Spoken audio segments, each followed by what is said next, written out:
Hello there, kia ora. In media studies, we have this theory called the agenda setting theory. It's a theory that states that mainstream media set the agenda for public discourse on a topic based on the level of coverage and the prominence of that coverage that they put out there.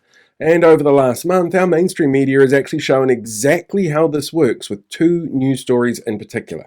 The first was Golriz Grarahmen's visit to Pack and Save last year, where she shopped the same way about 90% of their customers do, but this dominated headlines for a week. Every major news outlet in the country ran this story and variations of it and spin-offs and opinion pieces around it, including over the last weekend when Stuff's Damien Grant got in on the kicking them while they're down action. Now, Golriz is no longer an MP. She's a private citizen. The information used in the stories was not given named sources. There was no charges involved. Ultimately, this went nowhere, and it was given dominant headline space for about a week across our mainstream media outlets. On Friday evening, news broke that former ACT Party president Tim Jago was the high-profile political figure who wasn't an MP, who had been found guilty of historic sexual abuse instances, who had managed to secure name suppression for over 2 years. Originally because it was successfully argued in court that his naming would adversely impact the ACT Party in the 2023 election. And news coverage on this, well, it's been severely limited, especially when you compare it to what happened to Golriz. By the Saturday, only one major news outlet had it as a story on their front page, and TVNZ led with a pre-recorded interview with one of the victims who bravely came forward to speak of his experiences back in September 2024 that they couldn't air until that name suppression was lifted. Other than the late-night Friday release of the news, which in itself is timed to minimize the coverage it would get, the dominant, if limited news narrative since the revelation has been that the ACT Party couldn't have possibly known what was happening, which was sourced from a single press release from the party itself. The media approached Golriz's lawyers, her flatmates, friends, the police to inform their multitude of stories, and each said there was nothing to report. The media didn't seem to go and hound David Seymour or other ACT Party MPs or their party hierarchy over the weekend to get more context for their news stories on Jago, despite multiple comments appearing on social media over the weekend from people involved in past campaigns with ACT who claimed Jago's actions were well known within the organisation, or that the initial complaint was actually registered in the late 1990s with the police, well before criminal proceedings, or even, that general history of creepiness that seems to abound with the party. Now, whether it's conscious or unconscious, media here in Aotearoa has always had a bias against MPs who come from diverse backgrounds, and issues that impact people from diverse backgrounds often get the same treatment. And we can see this through the language that the media uses, the framing that they set up with, and the voices that they choose to platform. There's a reason why proudly Māori MPs are called radical when they make headlines that question the status quo, but it doesn't tend to happen for less melanated MPs.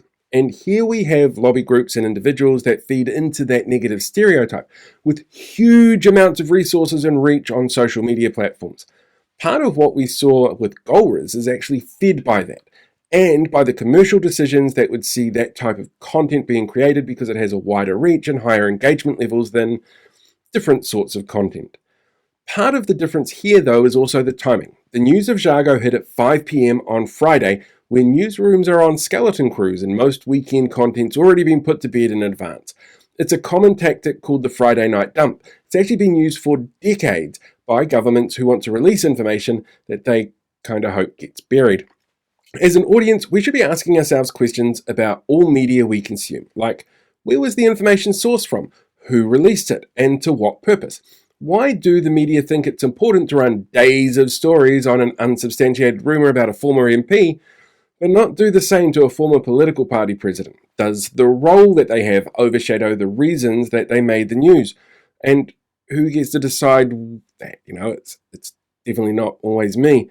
Whether it's Wellingtonians' views on cycle lanes, how a young mum did what she could to look after her kids before she became an MP, the dangers of climate change, the need to invade Iraq for weapons of mass destruction, or if you should be more angry at a former MP for something she didn't do, or a former party president for something he did, the media is still a powerful tool for shaping the agenda of public discourse, and we all need to be really very aware of that.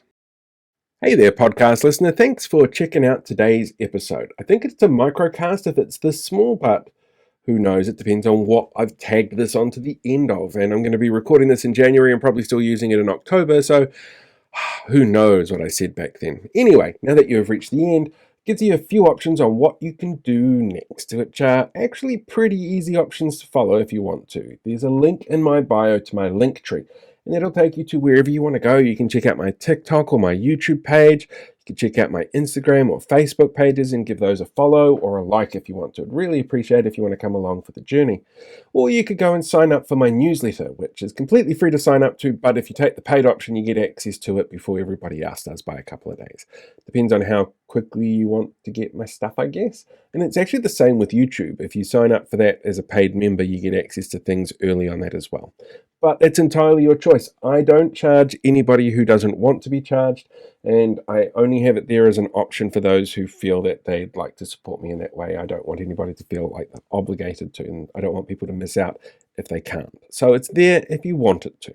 And if you don't, that's cool as well. Go and enjoy the rest of your day. I hope it is fantastic. In the meantime, live long, prosper, be one with the force, and ka kite anō.